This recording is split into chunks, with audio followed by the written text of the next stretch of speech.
బాబా key జై. Listen humanity అనే గ్రంథాన్ని ప్రతిరోజు చదువుకుంటూ ఉన్నాము.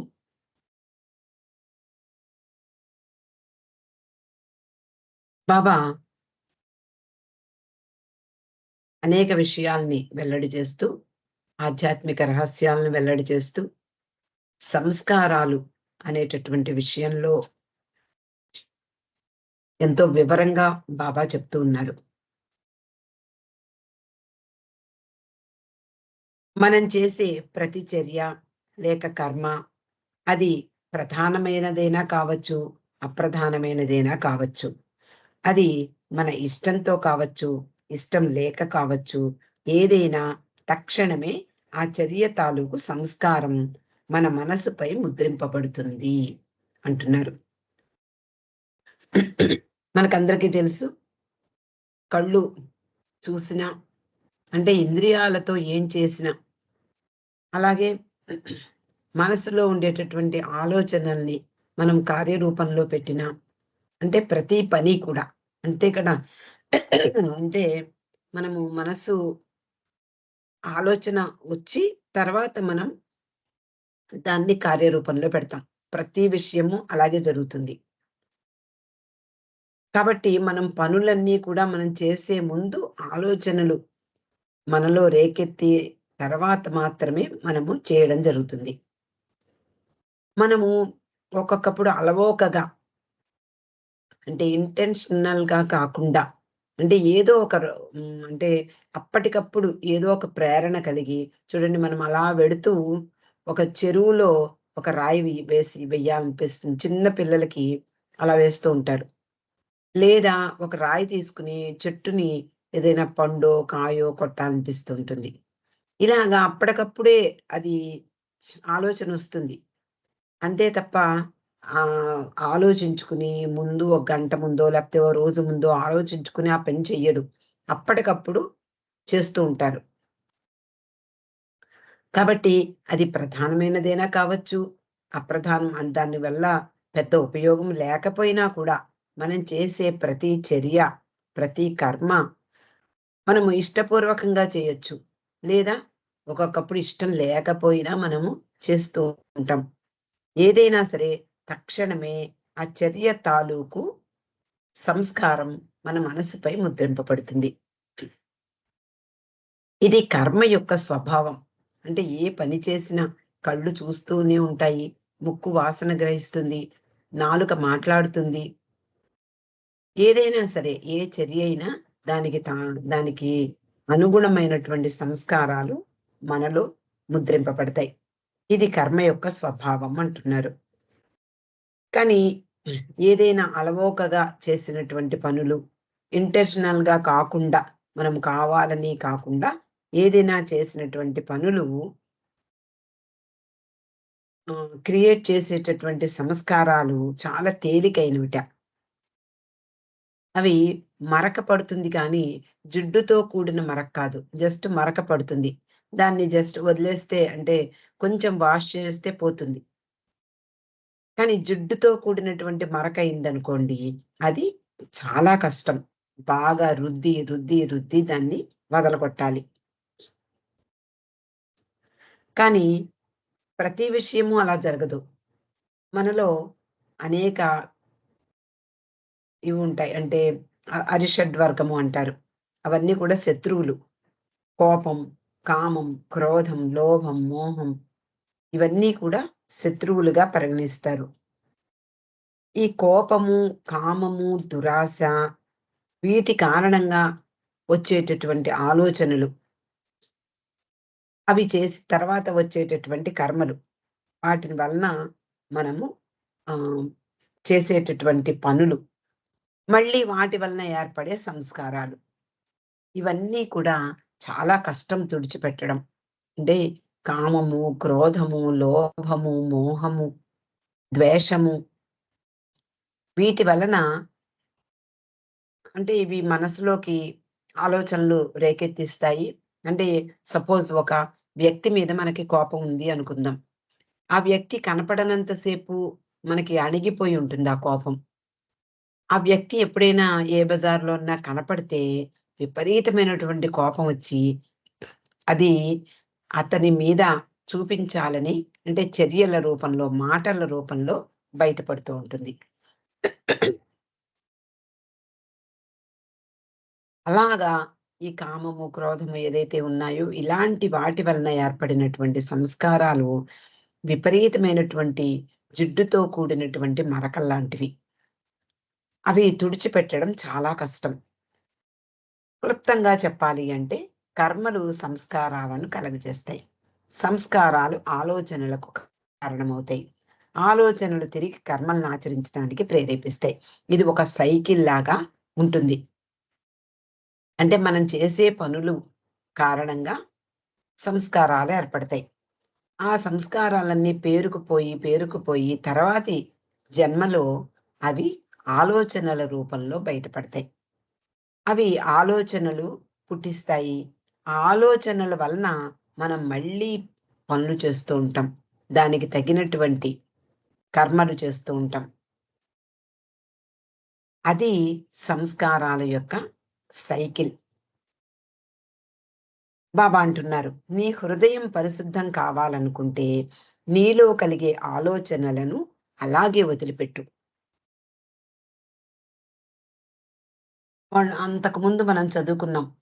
మీకు ఏమైనా సరే హృదయాన్ని పరిశుద్ధంగా ఉంచుకునేందుకు, అలాగే మనసును నిశ్చలంగా ఉంచేందుకు, సాధారణమైనటువంటి ప్రాపంచిక జీవితాన్ని గడపడమే శ్రేష్టమైన మార్గము అని చెప్పారు. మొన్న రోజు చదువుకున్నాం. కాబట్టి హృదయ పరిశుద్ధత ముఖ్యము అని బాబా చెప్తున్నారు.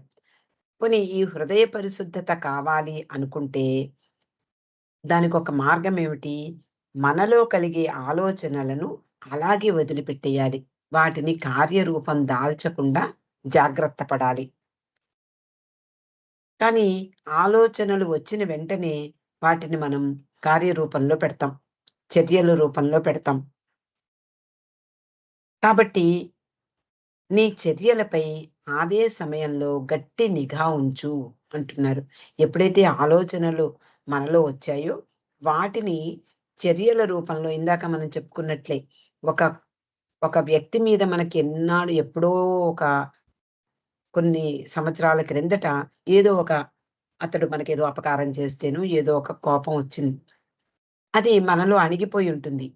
ఎప్పుడైతే అతడు మన కళ్ళ ఎదుట పడినప్పుడు, దాంట్లో అది అంటే కళ్ళు చూస్తాయి.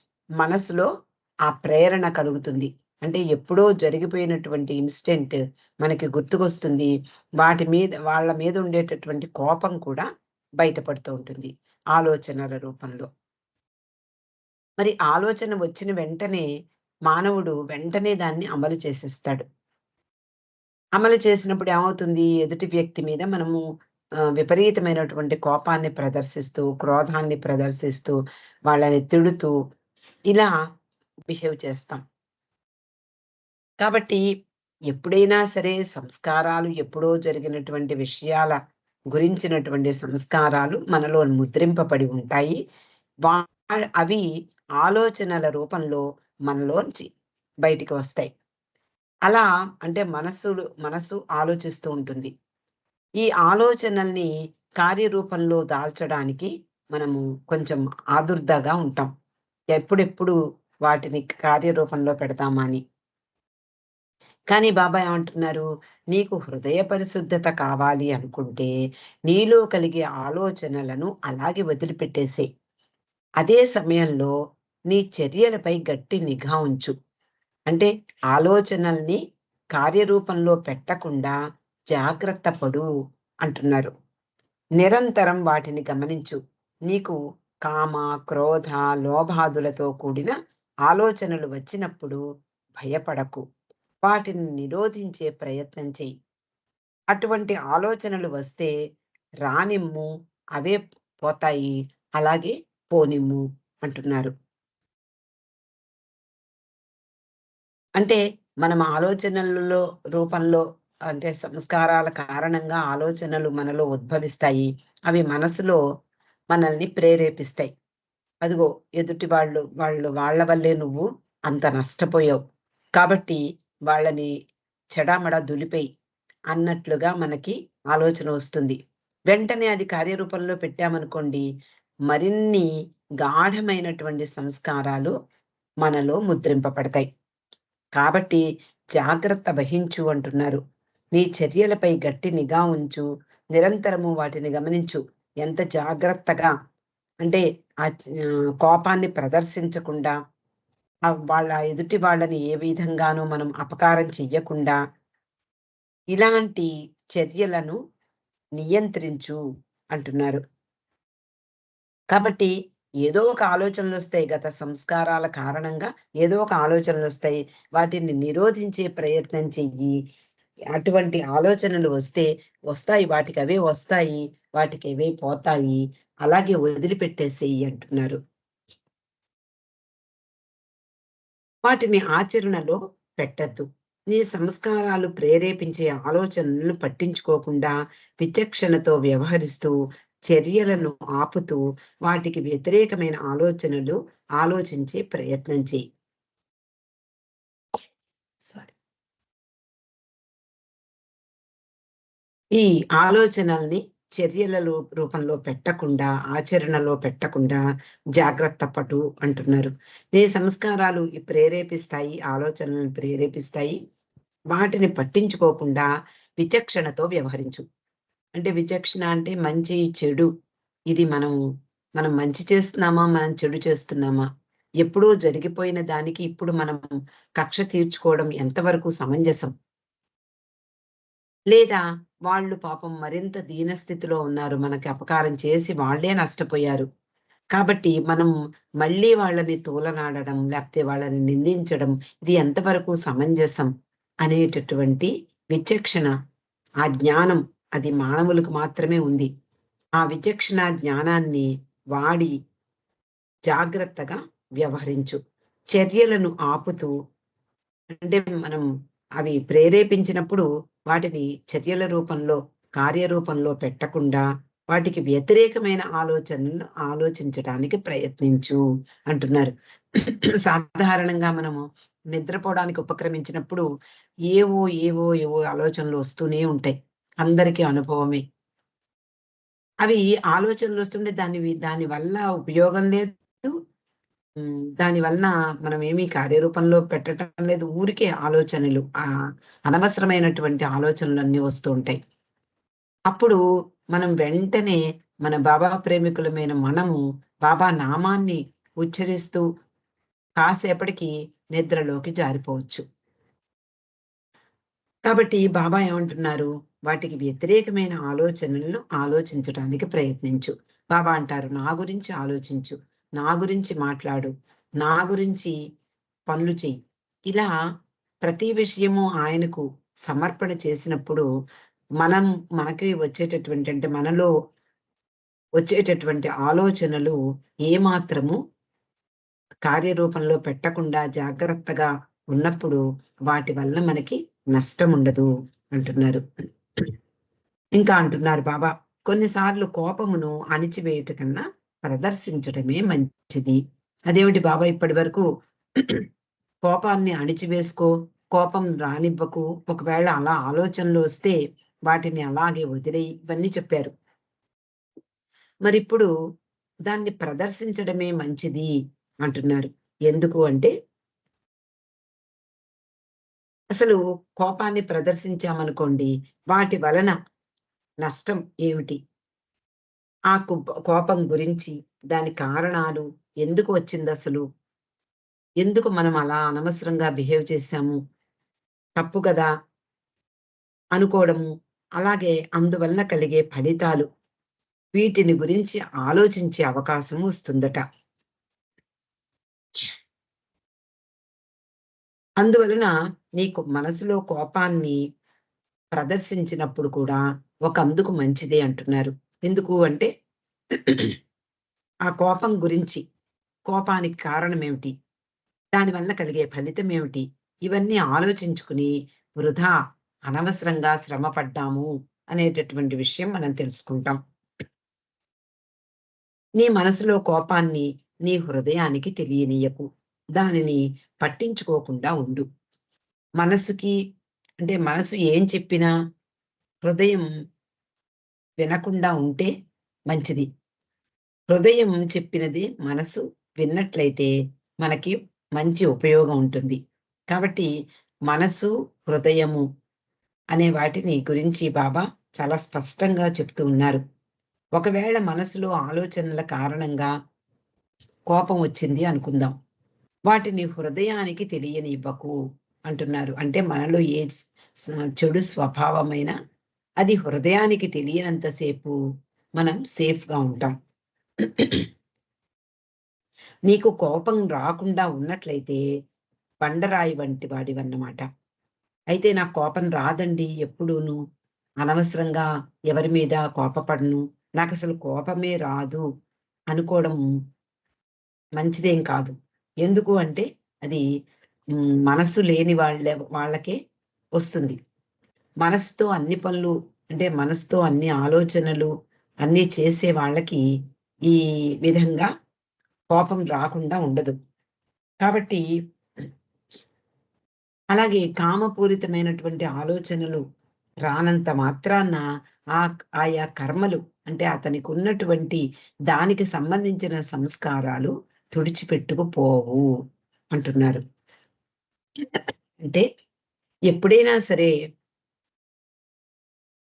మనకొచ్చినటువంటి ఆలోచనలు కార్యరూపంలో పెట్టకుండా జాగ్రత్త వహిస్తే అది సరైనటువంటి విధానం. అందువలన కామం, క్రోధం వీటితో కూడిన ఆలోచనలు స్వేచ్ఛగా వాటంతట అవి వస్తాయి, పోతాయి. వాటిని మాటల్లోనూ, చేతల్లోనూ పెట్టకు. అప్పుడు వాటికి సంబంధించిన నీ మనసులో సంస్కారాలు తరిగిపోతూ తక్కువ హానిని కలిగిస్తాయి. ఈ ఆలోచనలు వచ్చినా అంటే ముఖ్యంగా చాలా స్ట్రాంగ్‌గా ఏర్పడేటటువంటి సంస్కారాలు ఏవి కారణం అంటే కామము, క్రోధము. ఇలాంటి వాటి కారణంగా వచ్చేటటువంటి ఆలోచనలు వాటిని స్వేచ్ఛగా అలా రానిమ్ము, అలా పోనిమ్ము. వాటికవే వస్తాయి, పోతాయి కూడా. వాటిని మాటల్లో పెట్టనంత సేపు లేదా చేతల్లో పెట్టనంత సేపు మనము క్షేమంగా ఉంటాం.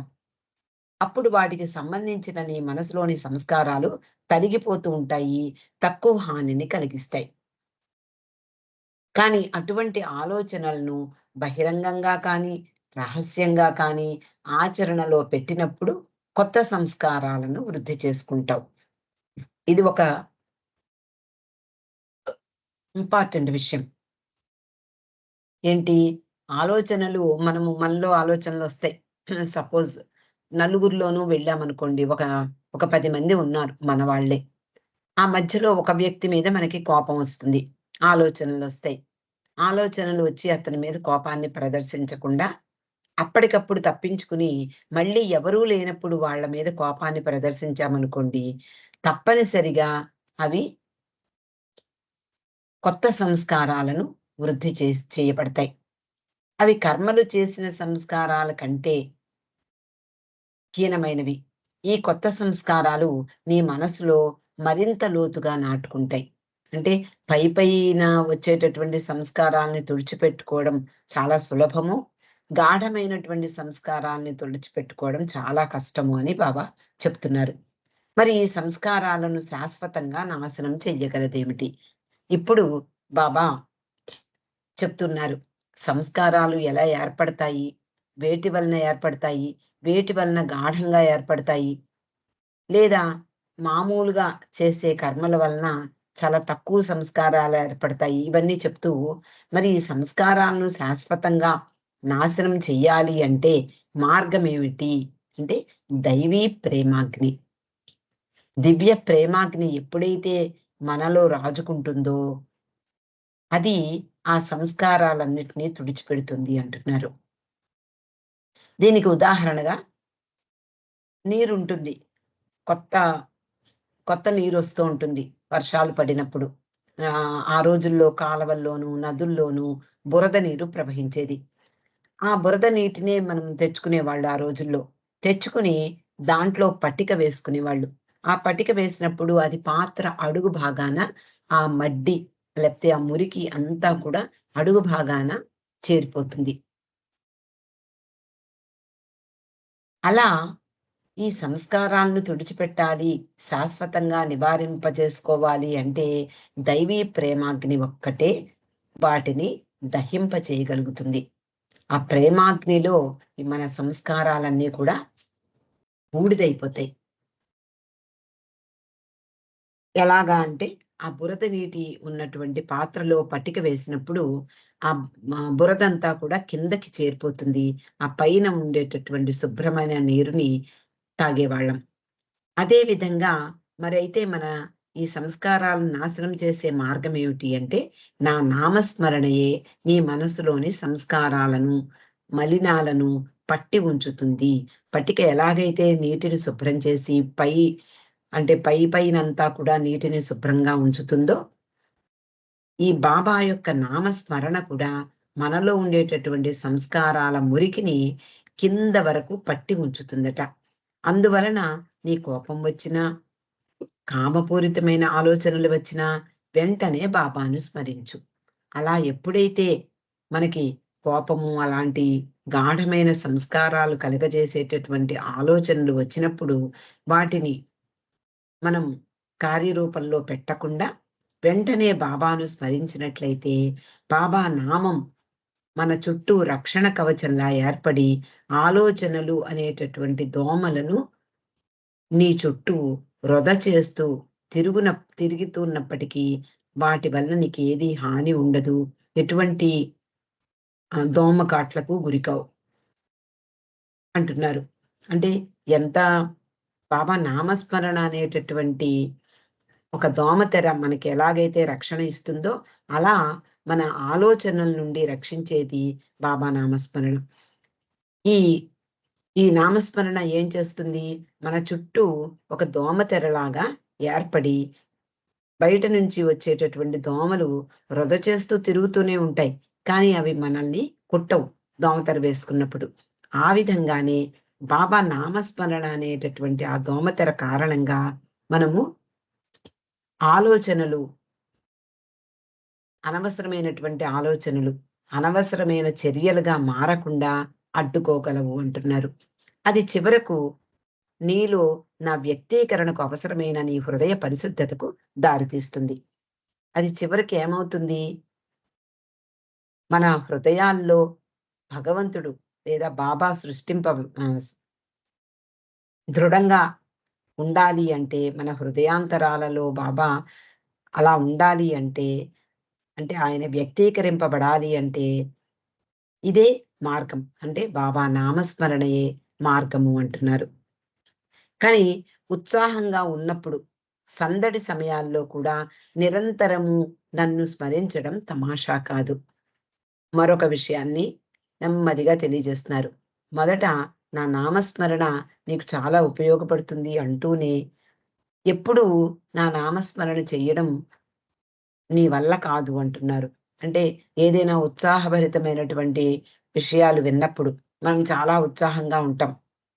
లేదా ఏదైనా ఒక 10 మంది కూడి ఉన్నప్పుడు ఏదైనా సమావేశాలు, గ్యాదరింగు ఇలాంటి సమయాల్లో కూడా బాబాని ఎల్లప్పుడూ స్మరించడం అనేది కష్టం. అందుకనే ఎప్పుడూ కూడా అంటే యాక్టివ్‌గా ఉన్నటువంటి సమయాల్లో కూడా నన్ను స్మరించడం కష్టమే. తీవ్రమైన కోపం వచ్చినప్పుడు, ఆ కోపాన్ని బహిర్గతం చెయ్యకపోవడం కూడా గొప్ప విషయమే. చాలా మామూలు కోపం గాదు. చాలా తీవ్రమైనటువంటి కోపం వచ్చిందనుకోండి, ఆ కోపాన్ని బహిరంగపరచకుండా, ఎదుటి వాళ్ళ మీద చూపించకుండా, అలా నియంత్రించుకోవడం కూడా గొప్ప విషయమే. నీ హృదయం నన్ను ప్రేమిస్తున్నప్పుడు, ఆ విషయం నీ మనసుకు తెలియవలసిన అవసరం లేదు. మన హృదయాల్లో బాబాని నామస్మరణ అంటే ఇప్పుడు మనం చూడండి హ్మ్, బయట కొంచెం బయట బాబా నామాన్ని స్మరిస్తూ ఉంటాం. లేదా సెంటర్‌లలో మైకులు పెట్టి స్మరిస్తూ ఉంటాం. పాటలు పాడుతూ ఉంటాం. కానీ బాబా ఇక్కడ ఏం విషయం చెప్తున్నారు? మొన్న ఇంతకు ముందు కూడా మనం చదువుకున్నాం. 'అవతార్ మెహర్ బాబాకి జై' అంటూ పదే పదే అరవకండి. అనవసరంగా నేను వచ్చినప్పుడు, లోపలికి వచ్చినప్పుడు, అలాగే బయటకు వెళ్ళేటప్పుడు కూడా అనవసరంగా అలా అరవకండి అని బాబా చెప్పారు సహవాసీయులకు. అలా బాబా ఇక్కడ ఏమంటున్నారు అంటే, నీ మనసులో ఆహ్, కోపాన్ని బహిర్గతం చెయ్యనప్పుడు, నీ మనసులోని కోపం నీ హృదయానికి తెలియదు. అలా బాబాని ప్రేమిస్తున్నప్పుడు ఆ విషయం కూడా మనసుకు తెలియవలసిన అవసరం లేదు అంటున్నారు. అంటే మనసు, బుద్ధి నేను ఇంత నామం చేశాను, లేదా ఇంత కాలం నామస్మరణ చేస్తున్నాను, వీటికి అవసరం లేదు. ఎల్లప్పుడూ హృదయంలో, హృదయాంతరాళంలో బాబా నామాన్ని స్మరించినప్పుడు అది మనసుకు తెలియవలసిన అవసరం లేదు అంటున్నారు.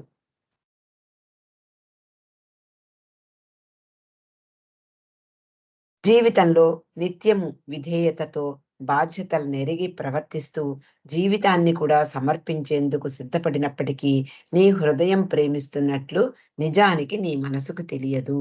అంటే ఇక్కడ హృదయంలో బాబాని నామం చేస్తూ ఉన్నప్పుడు అది బయటికి తెలియనవసరం లేదు.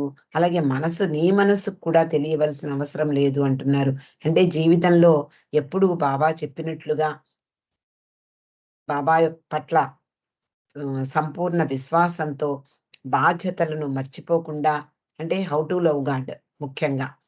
హౌ టు లవ్ గాడ్‌ని కనుక మనం ఆచరించినట్లయితే ప్రతి విషయంలోనూ, ప్రతి నిమిషం కూడా ఆయన చెప్పినటువంటి విషయాలన్నీ కూడా మనము నిత్య జీవితంలో ఆచరిస్తున్నప్పుడు, అప్పుడు కూడా నీ హృదయం బాబాని ప్రేమిస్తున్నట్లు నీ మనసుకు తెలియదు సుమా అంటున్నారు. ఎంత తరచుగా వీలైతే అంతగా నా నామాన్ని నీ హృదయాల్లో స్మరిస్తూ నన్ను తలుచుకుంటూ ఉండడం వలన నీ మనసుని కూడా నాకర్పించగలవు. దీనికి ఉమ్, ఉపాయం ఏమిటి అంటే ఎంత తరచుగా, ఎంత వీలైనంతగా బాబా నామాన్ని హృదయంలో స్మరిస్తూ అలా ఆయన్ను తలుచుకుంటున్నప్పుడు మన యొక్క మనసుని కూడా ఆయనకు సమర్పించగలం. అంతటి అంటే ఎప్పుడైతే మనలో సంస్కారాలు నాశనమవుతాయని మొదట పైన చెప్పారు. ఎలాగైతే పట్టిక ఏ విధంగా నీటిని శుభ్రం చేస్తుందో, ఆ విధంగా నా నామస్మరణయే నీ మనసులోని సంస్కారాలను, మలినాలను పట్టి ఉంచుతుంది అని చెప్పడం జరిగింది కదా! అలా అలా చేస్తున్నప్పుడు మరి మనసులో ఉండేటటువంటి సంస్కారాలు నాశనమవుతాయి. మనసునే ఆయనకు సమర్పించగలం.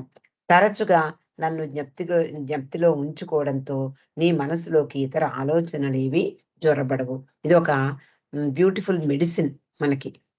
ఎలాగైనా మన ఆలోచనలు ఎప్పుడు ఎక్కడ ఖాళీ దొరుకుతుందా అని చూస్తూ ఉంటాయి. వెంటనే మనలో ఆలోచనలు ప్రవేశిస్తూ ఉంటాయి. ఎప్పుడైతే వీలైనంత తరచుగా బాబా నామాన్ని మన హృదయంలో స్మరిస్తూ ఎప్పుడూ ఎల్లవేళలా ఆయన్ను తలుచుకుంటూ ఉండడం వలన, నీ మనసుని కూడా నాకర్పించగలవు అంటున్నారు. చివరకు మనసు కూడా ఆయనకు సమర్పించగలం. తరచుగా నన్ను జ్ఞప్తికుల్లో ఉంచుకోవడంతో, నీ మనసులోని ఇతర ఆలోచనలేవి జొరపడవు. ఎప్పుడూ కూడా బాబా నామాన్ని స్మరిస్తూ, బాబా ఆలోచనలతో నిండి ఉన్నటువంటి మనసులో ఈ మిగిలిన ఆలోచనలు ఎలా వస్తాయి? కాబట్టి దాని వలన అంత గొప్ప ఉపయోగం ఉంది.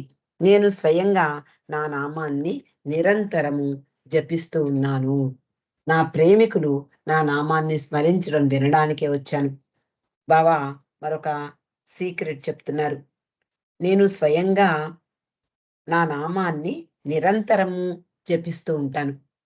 అయినప్పటికీ నా ప్రేమికులు నా నామాన్ని స్మరించడం అనేది వినడానికే వచ్చాను అంటున్నారు. అంటే ఆయన నామాన్ని ఆయనే స్మరిస్తూ ఉంటారట. ప్రేమికులు ఆయన నామాన్ని స్మరించినప్పుడు అది వినాలనే కోరికతో ఈ దైవీ మానవునిగా అవతరించడం జరిగింది.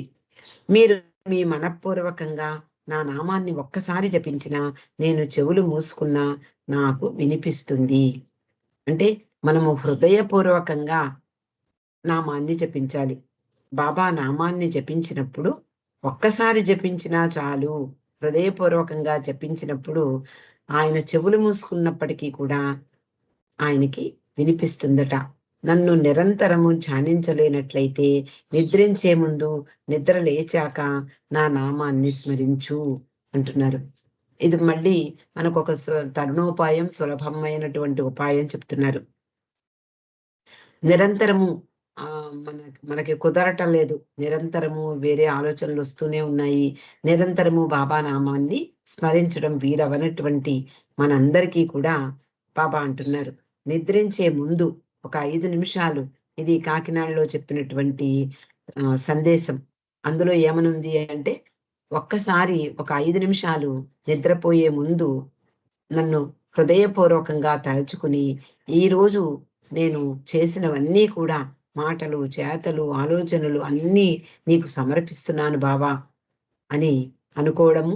అలాగే ఉదయం లేచినప్పుడు కూడా ఇలాగే ఈరోజు నీ కోసం పనిచేసేలా, నీ యొక్క మాటలలో, చేతలలో, కర్మలలో అన్నిటిలో కూడా నీ నీ కోసం చేసేలాగా ఈరోజు నేను ప్రారంభిస్తున్నాను అంటూ ఒక్క 5 నిమిషాలు ఆయనను స్మరించుకోమని చెప్పడం జరిగింది. ఇక్కడ ఏమంటున్నారు? నిద్రించే ముందు, నిద్ర లేచాక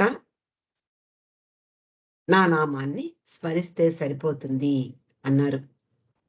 ఇక ఇక్కడికి ఈరోజు మాపుకుందామండి. అవతార్ మెహర్ బాబా కీ జై. జై బాబా.